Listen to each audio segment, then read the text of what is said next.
ورحمۃ اللہ وبرکاتہ. الحمد للہ وکفیٰ وسلام علی عبادہ الذین اصطفیٰ. اما بعد فاعوذ باللہ من الشیطان الرجیم. بسم اللہ الرحمن الرحیم. لا يمسه الا المطهرون. وقال الله تعالى في موضع آخر: اقرأ باسم ربك الذي خلق خلق الإنسان من علق اقرأ وربك الأكرم الذي علم بالقلم. صدق الله العظيم. محترم حضرات، اللہ تعالیٰ کا بے انتہا فضل کرم احسان ہے کہ اللہ تعالیٰ نے ایسی بابرکت اور مقدس مجلس میں ہمیں جمع فرمایا جہاں قرآن کی نسبت سے لوگ اپنے کام دھام کو چھوڑ کر اللہ کی رضا کے لیے یہاں پر آ کر جمع ہوئے ہیں. میں ہمارے نبی صاحب کو مبارکبادی بھی دیتا ہوں کہ اپنی مصروفیات کے باوجود بھی ایک ایسا ادارہ قائم کر کے بتایا جو ہمارے شہر گڑیاتم کے لیے ایک مثال کا نمونہ بن گیا ہے. اور جو حضرات اس ادارے کی خدمت کرتے ہیں میں ان کا بھی شکر گزار ہوں کہ اللہ تعالیٰ ان کے جان میں، مال میں، علم میں، عمل میں، عمر میں برکت عطا فرمائے. محترم بزرگوں اور میرے پیارے دوستوں، ہمارے یہاں جمع ہونے کا مقصد قرآن کی محبت اور قرآن کے محبت کی خاطر ہم جمع ہوئے ہیں.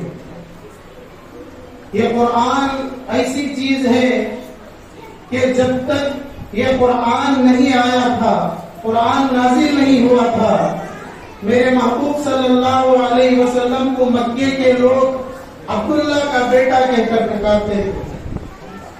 جب یہ قرآن اللہ کے نبی صلی اللہ علیہ وسلم پر اترا تو عبداللہ کا بیٹا بولنے کے بجائے محمد رسول اللہ آپ کا مقام، آپ کا مرتبہ بن گیا. اقرا کا سورہ آنے کے بعد حضرت جبرائیل قرآن لے کر آئے، میرے محبوب کے سینے میں اتارے. اقرا کے آنے کے بعد حضور انور صلی اللہ علیہ وسلم کا موضوع اور آپ کا مقام بدل گیا. حدیث میں آتا ہے کہ اللہ تعالیٰ نے جب میرے محبوب صلی اللہ علیہ وسلم کے دنیا سے جانے کا وقت آیا، اللہ کے نبی صلی اللہ علیہ وسلم اس امت کے لیے دو چیزیں چھوڑ کر گئے. ایک ہے کتاب اللہ اور سنت رسول اللہ. میرے محبوب نے فرمایا جو ان دو چیزوں کو پکڑ لے اس کا بیڑا پار ہو جائے گا. ایک ایسی مقدس کتاب ہے. اس کتاب کی عظمت کو بیان کرنے کے لیے میں ایک چھوٹا واقعہ بیان کرتا ہوں. سیدنا ابوبکر صدیق رضی اللہ عنہ جب اس قرآن کو پڑھتے تو دھاڑے مار کر رونے لگتے تھے. اس زور سے، اس شور سے روتے کہ جانے والے سب کھڑ کر کے دیکھنے لگتے. یہ دیوانہ پروانہ کیا وجہ سے رو رہا ہے، اس کے رونے میں ایسی کیا طرف ہے. یہ فکر لے کر تمام سننے والے اللہ کے نبی صلی اللہ علیہ وسلم کے دربار میں جاتے ہیں. جا کر کہتے ہیں یا رسول اللہ، آپ نے کیا عاشق تیار کر کے رکھ دیا ہے، ایسا روتا ہے، ایسا روتا ہے. وہ ایک ایسا کلام پڑھتا ہے جب ہم کام کے لیے نکلتے ہیں اپنے کام دھام کو چھوڑ کر ہم وہی جمع ہو کر کے کھڑے ہو جاتے ہیں. مزدور پر جانے والے اپنی مزدوری کو چھوڑ دیتے ہیں. روٹی پکانے والے عورتیں اپنے کام کو چھوڑ کر اس کلام کو سننے کے لیے کھڑ جاتے ہیں. دوستو، یہی وہ قرآن ہے جو میرے محبوب صلی اللہ علیہ وسلم اس دنیا میں لے کر کے آئے. سیدنا فاروق اعظم رضی اللہ عنہ نے جب اس کتاب کو پڑھا تو اس کی عظمت کا پرچار شروع کر دیا. ہم بار بار سنتے رہتے ہیں حضرت فاروق رضی اللہ عنہ اللہ کے نبی کے قتل کے ارادے سے نکلے تھے، لیکن آپ کی بہن نے آپ کو قرآن کی تلاوت کر کے سنایا. قرآن میں آتا ہے لا یمسہ الا المطہرون.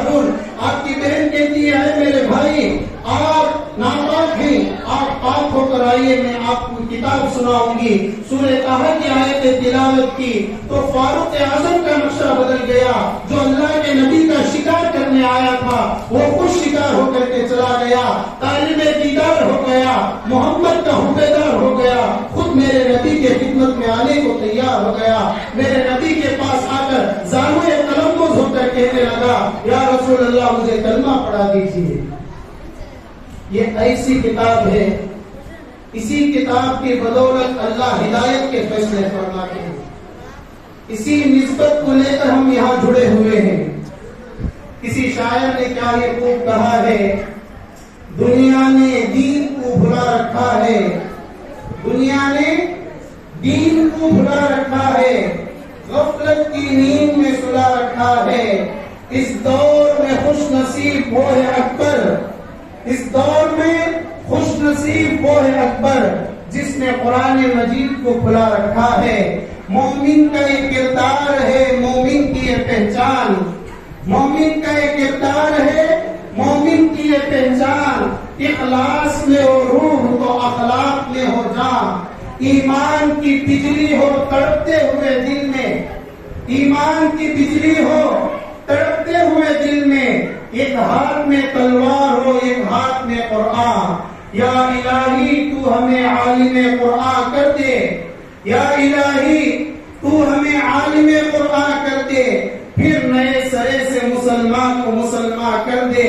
وہ پیغمبر جسے سرتاج رسول کہتے ہیں, وہ پیغمبر جسے سرتاج رسول کہتے ہیں, اس کی امت کو ذرا تابع قرآن کر دے.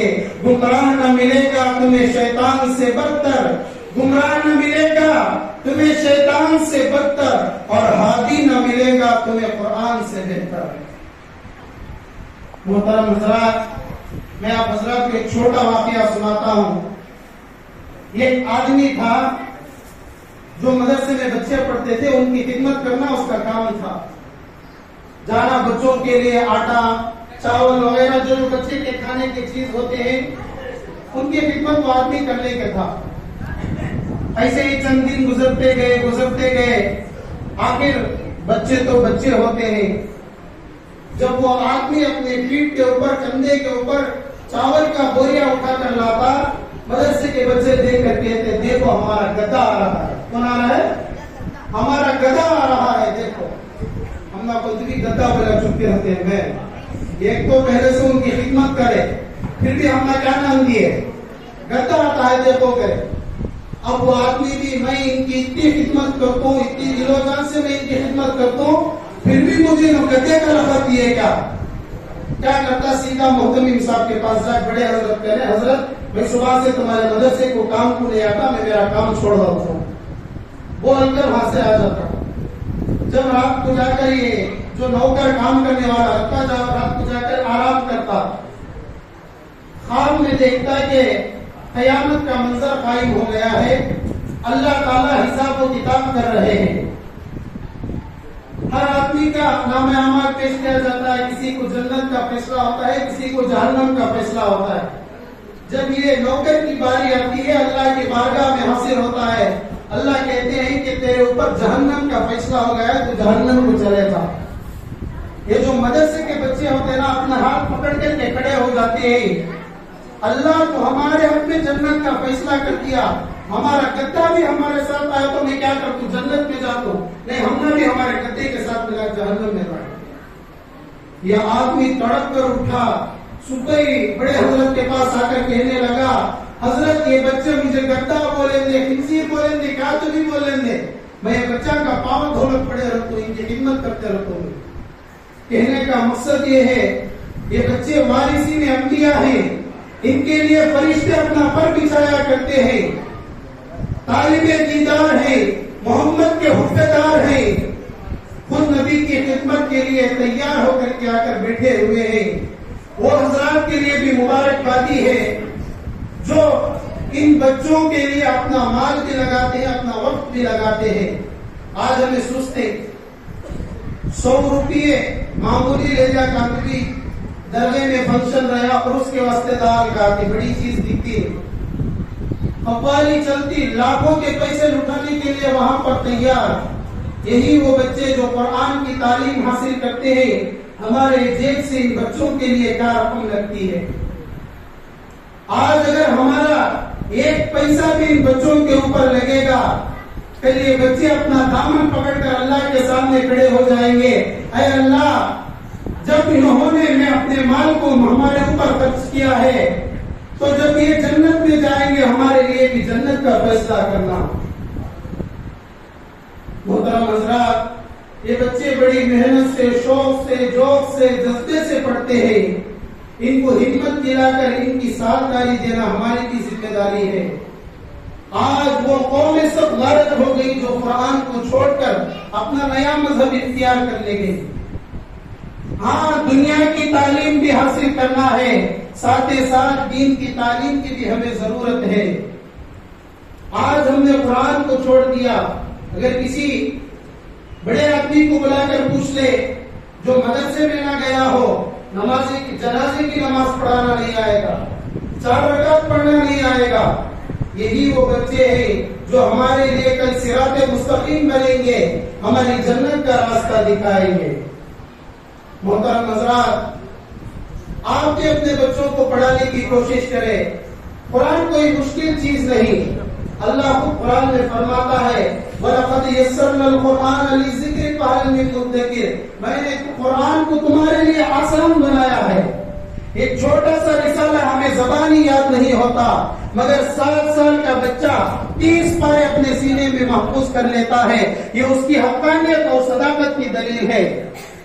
میں یہ بھی کہتا ہوں کہ میرا محبوب خود قرآن ہے۔